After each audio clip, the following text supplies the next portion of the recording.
All right, this is Boxing with the Truth. I am the Truth, and today we have with us WBO Intercontinental Middleweight Champion Willie El Mongoose Monroe Jr. How you doing today, Willie?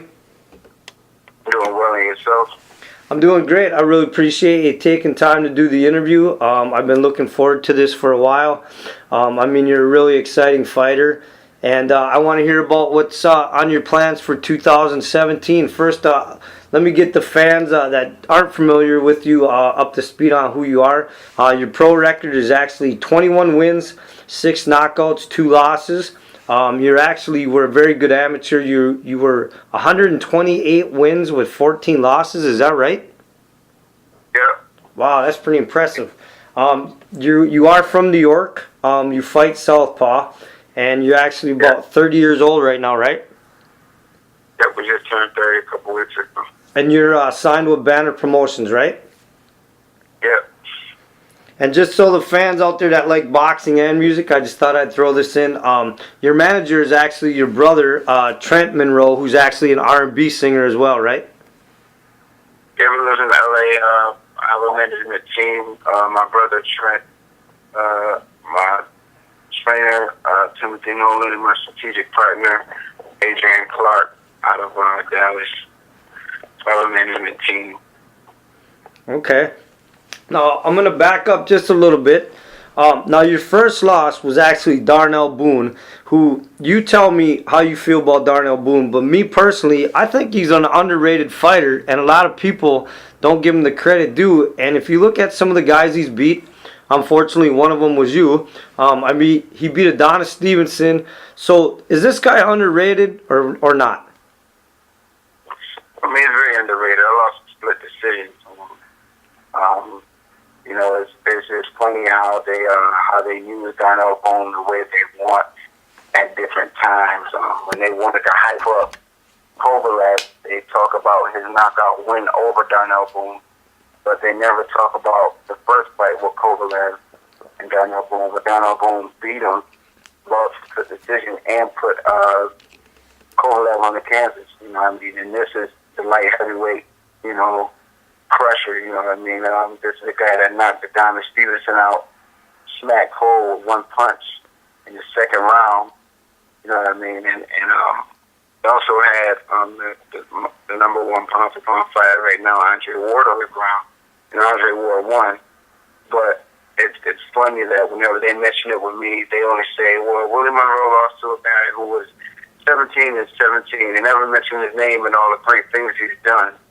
But then when they mention him along with Kovalev, they say, oh, he's what a tough guy, that's beat a lot of guys, or Darnell Boone, and he ended up knocking him out. He knocked him out in the second fight, which in the first fight, he kicked Kovalev's ass and had him on the canvas. But, it's funny how the media, we're talking about the same person, but when they talk about him as opposed to different fighters, how they word things differently when they want to give certain fighters credit and they want to take credit away from certain fighters.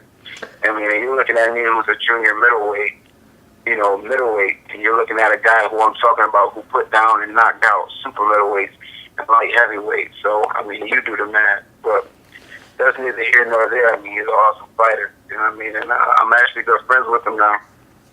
So let me ask you this then, in the big scheme of things in boxing, and both of us know that a lot of the fans don't see the stuff that goes beyond, behind the scenes. They only see you guys in the ring and what happens on TV. Do you feel that you don't get the respect that you deserve in this sport?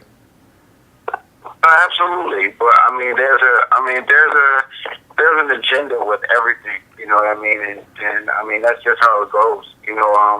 I'm pretty much self-made in the sport. I'm not one of those guys, you look at these big guys, and don't get me wrong, the fighters I'm about to mention are awesome fighters, like Gennady Golovkin himself, I lost to him, he's an awesome fighter. But you look at Canelo, you look at Daniel Jacobs, you look at all of these guys who are with Al Heyman, they pretty much come from or ran into big money, which allows them to have this big marketing thing, this big marketing scheme behind them that basically tells the fans that this guy is great when in fact he's probably not. He could be very average, and they make sure they line him up with the type of guys who are going to feed their style to make them look more great, you know, and the fans believe it. You know, and it's smart. It's a marketing ploy. But then again, you'll get somebody like me who can fight their ass off, and I've just been thrown in there with all different types of guys, and you know, I took a split decision loss with Darnell Boone, and I lost to who's considered the best middleweight on the planet right now. So when you look at my record and everybody I fought and the things I've come through, you would say, yo, this guy's a hell of a fighter if you really took the time to do that. But nobody has the time to sit down and actually study on a fight. The only thing they know is what they see on Instagram, what they see on TV, what they see on Facebook. And the big wigs in the sport, they understand this. You know, this is why I'm not given the opportunity. You know what I mean? And I'm pretty much feared and avoided. You know what I mean? You see middleweights, they'll say, oh, you only have 6 knockouts. Why would I want to fight you? Well, hell, that would make a perfect reason to fight me. They say I have no power, so why wouldn't you want to fight? You know what I mean? Oh, you're a slick boxer. Why would I want to fight you? I want to fight somebody that brawls. Of course you want to fight somebody that brawls because you know what you're dealing with. You want to fight a heavy bag that stands right in front of you and takes one to give one. So you don't have to do math right there. That's easy, basic. 1 + 1 = 2. But when you're fighting me, it's a full-out algebra equation, and nobody wants to deal with that. But instead of them saying, yo, that's a difficult style, I don't want to deal with someone who's intelligent in the ring, they just say, oh, he's not exciting, I don't want to deal with him. And the fans on Facebook and Twitter, they don't go to see whether I'm exciting. They read this and say, oh, he's boring, I don't want to see him. You know, half of the fans that say what they say about me know nothing about me. They just know what they've been told. You feel what I'm saying? And it's sad. You know, like, a Golden Boy arrogantly gave me a contract to fight Canelo after I beat Gabe Rosado. Like, they gave me they sent me 2 contracts. They said, here's a contract for Gabe Rosado. And then they said, if you beat Gabe Rosado, here's a contract for Canelo. They were so confident giving me that contract because they didn't feel I would beat Rosado. Because number one, they gave me that fight on a 4-week notice. You gotta think about it. If you think back, and it's not too hard to think back 4 months ago, that Canelo, when he was trying to fight Liam Smith, we never knew who the co-feature was or the undercard was. Nobody knew anything until about 3 weeks before the fight where the full lineup was. When have you ever seen a pay-per-view fight not know who the lineup was until 3 weeks before the fight? So speaking of Canelo, what is going on with that right now? Are they going to honor that? Is that going to be your next fight? No, because they didn't expect me to win, and you know they threw a bunch of dirt on me after I beat Rosado, saying, "Oh, he's not exciting." I fought the fight the way it was supposed to be fought. You know, Rosado, and I was given that fight on a 4-week notice. You got to think about this. I wasn't brought in to win. I was on the B side. I was brought in to get beat. I was given a 12-round championship fight as a co-feature on pay-per-view with a 4-week notice. Now you do the math. Who in this world has gotten themselves together in 4 weeks for a 12-round pay-per-view fight? Let's be honest about it. So I wasn't brought in to win. Rightfully so. I'm not with Golden Boy. I shouldn't have been brought in to win. But I went in and I whooped his ass. You know, and he was talking, and the general consensus around the fight was, oh, well, he quit against Triple G, and he had a nice comeback win over John Thompson. Well, who cares about John Thompson? Not realizing that John Thompson was beating the emergency brakes off of Liam Smith before he fought Canelo and got caught with a couple lucky punches, and the fight was stopped in the 7th round. But all 3 judges in Britain had John Thompson up on the scorecard about 4 rounds to 2 after 6 rounds. So if they're not going to honor it and you're not going to be able to fight Alvarez, what names out there do you want to fight in 2017? Possibly if Jacobs doesn't beat Triple G, could there be a Jacobs fight? Could there be a Chris Eubank Jr. fight? Man, I'm willing to fight anybody at 154. If any 147s want to come down, I'll go back down to 154 because I can go back down to 54 any day. But I'm willing to fight anybody from 154 to 160. Okay, well, let's... Like any middleweight, any 160s, any middleweights, I'm not opposed to fighting. I don't with Kid Chocolate, David Lemieux, Chris Eubank, man. I got the Intercontinental WBO. Send me. I'll go over to Britain to fight Billy Joe Saunders. Okay, so line them up. let me bring up a prospect out of my area here, the state of Minnesota. He's actually training down in Texas right now. He actually has a fight next month. But are you familiar with Robert Brant? I'm familiar with him. I saw him fight on Showbox once or twice. I think twice. 2 times. I saw him fight on Showbox. I mean, down the road, I think that would be an amazing fight, you and Robert Brant. I mean, he's 21-0. I mean, you're 21-2. You know, you could do CBS Sports Network or Showbox or something. But, I mean, you know, you have a title. I mean, you know, he's trying to come after titles. I mean, that could be an interesting fight. What do you think of him? You've only saw him fight once? I mean, if he wanted, he could come get it too. I mean, anybody at 160. I mean, if he want that ass whooping, he could come get it. And I mean, listen, man. I have no reservation with fighting anybody at 160. If Rob Brant want to try to figure out this algebra equation, he can step in and get his ass played with too. Same way Regato just did. Okay, now I want to bring up something a lot of fans might not know about you. You actually were born into boxing, more or less. I mean, before you were even out of the womb, you were basically going to be a boxer. And the reason I say that is because your grandfather was a boxer, your father was a boxer, your great-uncle was a boxer. Not only was he a boxer, but a lot of people might not know, unless, you know, they really study boxing. He actually beat Marvin Hagler. Yeah, he beat Marvin Hagler. I mean, I come from a fighting family. Those are just those three and myself are just the ones who actually have recognition. You know what I mean? There's so many more fighters in my family.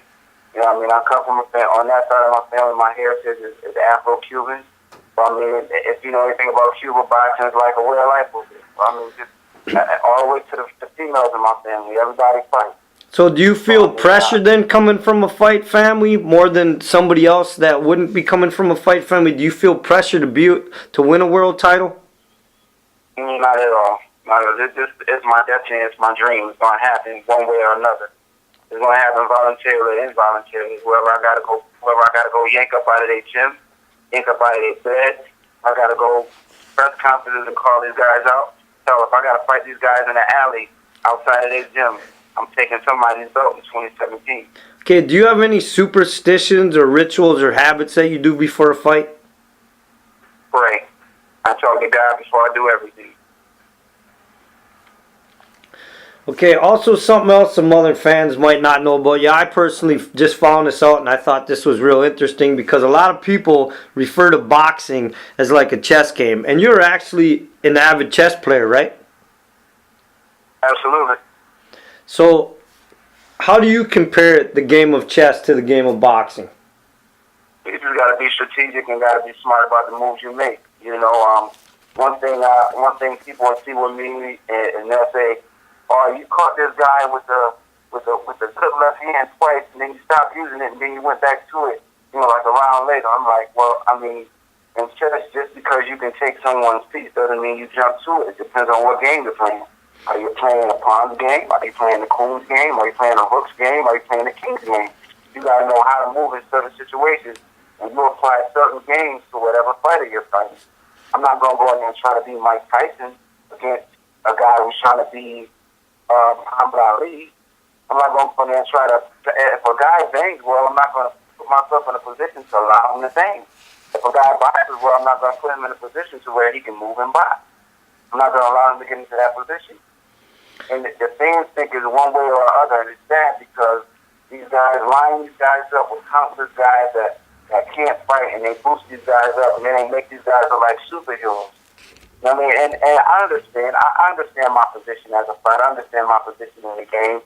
They have to do what they're doing to me because I'm self-made. You know what I mean? I got here the hard way. I got here by whooping ass. I didn't get here by having a big promoter or having a big name advisor in my corner, going into the depths of boxing, finding guys who can't fight but may have a good record or a good name to build me up. I went through this going in the other guy's backyard beating him.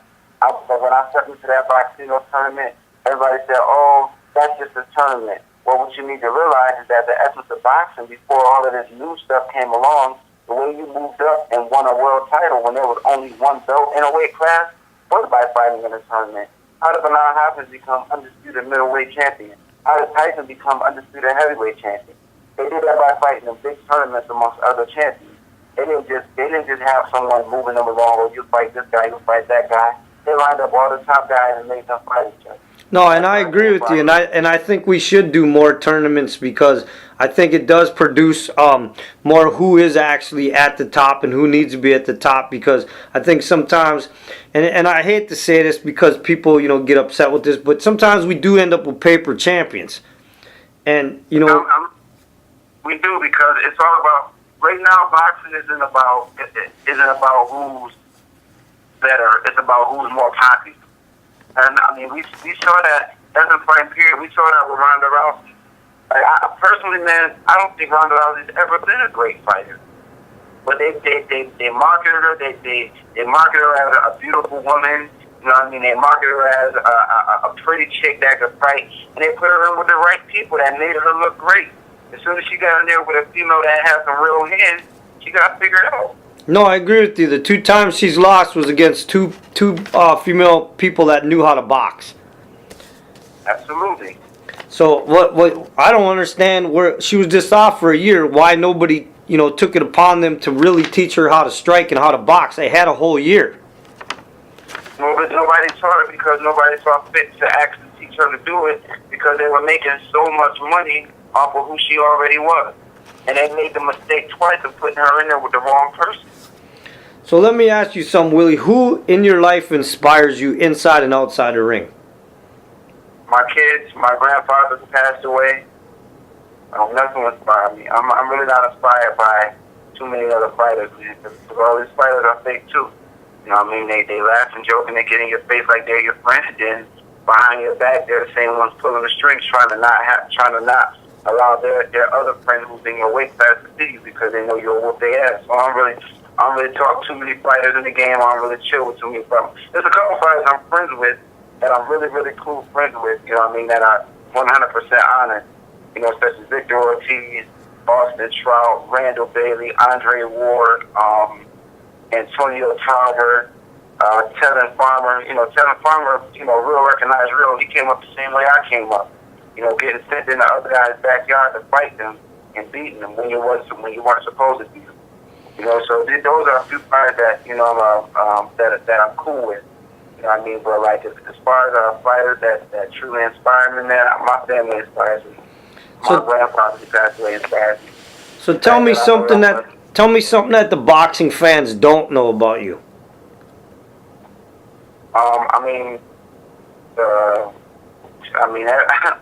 They don't know that I'm just a hard worker.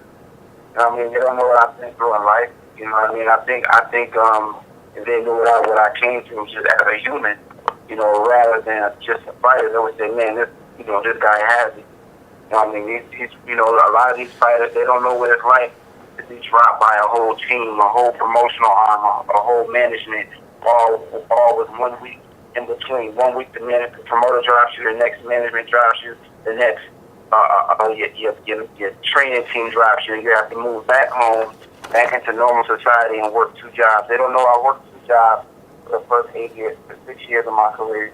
In 2008, all the way up to 2014 when I got into boxing, I worked 2 jobs alongside while training. This is what I mean when I say I'm self-made. A lot of these guys, they have, Big Golden Boy and Al Heyman and all these other guys with big money who say, here's 100,000, here's 200,000, here's a nice a little house for you to live in and a car to get back and forth to the gym. Don't worry about fighting. We'll line your fights up. We'll do this. You just stay in the gym. That's a luxury.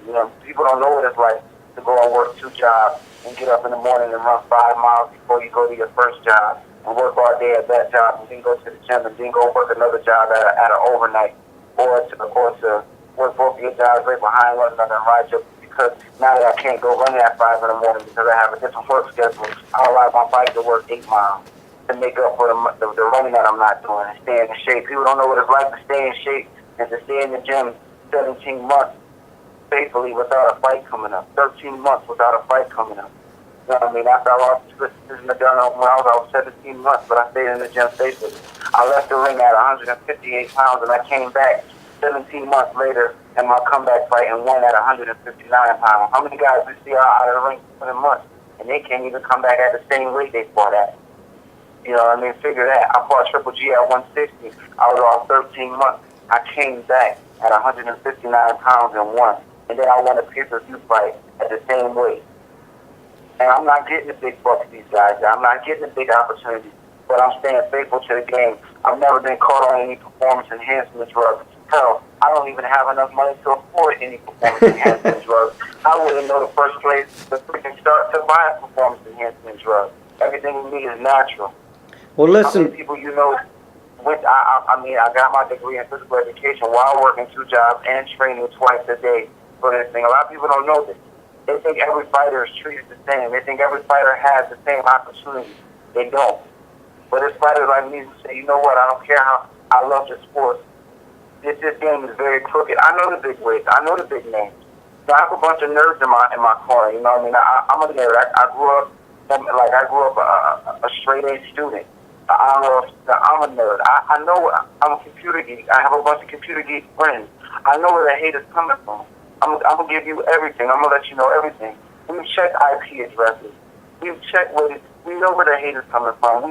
We know the different big names and the big promoters who have people on payroll to mess with me on Instagram, to mess with me on Twitter. I've checked the IP addresses. I know what big offices that these Wi-Fi addresses come from. I know where they're coming from. I'm not stupid. I've seen it. I know. I've seen it with my own eyes. Well, Willie, listen. People don't understand the dirt. You feel what I'm saying? You know what I mean? Like every time if I look up on one of my Instagram pictures and I see all of these racial things, and then I'll go. Me and my friends will go check we'll put in the long you know when you go into the actual search bar. Yep. You can check that whole search bar, and if you do your information right, check the IP address of where the Wi-Fi, where these comments are coming from. And I see the offices in different states, in different cities where these bigwig promoters are. I see where the hate is coming from. I know where the dummy accounts that only have 3 followers and they're following 7 people, and the 7 people they're following are the same people who don't want me to make it in boxing and they're bigwigs. I'm not stupid. All right, well, listen, Willie, I want to talk about a fight real quick before we end this interview. I want to hear your opinion because you've actually fought Triple G and Daniel Jacobs. I want to hear your breakdown on this fight. What do you think is going to happen in this fight? I think if Jacobs needs to do what I decided to do in the 4th round, which is come out and fight. You know what I mean? The 3rd and 4th round after I got dropped, I said, screw it, I'm going to fight. You know what I mean? I started to get Triple G's respect, but by then it was too late. I was already dropped twice. I was already, enough damage had been done. We need to do that all back, because Triple G is one tough cookie. Not only does he hit hard, he can take a good punch. So I think Danny Jacobs being a much bigger middleweight, a much stronger middleweight, being a full-fledged middleweight, I think he should come out and hit Triple G with some smoke right off that to let him know that, listen, you in a firefight and give Triple G a second thought. Because if he goes in there and do what I tried to do and try to avoid it, you know what I mean, Triple G will catch up to you. You know what I mean? And Danny Jacobs is a good fighter. You know what I mean? I was on teams with him in the amateurs. But, you know, as a pro, he has shown a little bit of a suspect chin. You know what I mean? I got dropped twice by Triple G and got right back up. But we've seen Danny Jacobs get dropped and be a little leery about getting up or be on shaky legs. You know what I mean? So I think if Jacobs won, I think he needs to jump out there and give him something to think about. And I think Jacobs can pull it off, but I think he needs to get his respect right off back, because Triple G is definitely a tough guy. Punches hard and he takes a good hard shot. All right. Well, listen. Before we end, do you want to say anything to your followers and your fans, and even your haters? God bless you guys. You know, even the haters, man, because hate is due to admiration, and no matter what this agenda is, you know, my motto has been no matter their agenda, I'm on God's agenda. You know what I mean? At the end of the day, no matter what man's agenda is, God's agenda is going to have the last say so. So they can attack me on Instagram. They can put together these people to follow me on Twitter and watch me and leave me all of these crazy comments and try to get up under my skin. It won't happen. They can try everything to tap my phone. I know about people who have tapped into my phone. That I know who's following me, and I know this sounds crazy. And people are like, oh, people may listen to this interview and say, this guy is crazy. But in this game, when there's millions of dollars on the line, and someone like myself can be a threat to that, you will go above and beyond to make sure that your millions of dollars are protected. And I see what's being done. All right, Willie, thank you. And the truth has spoken.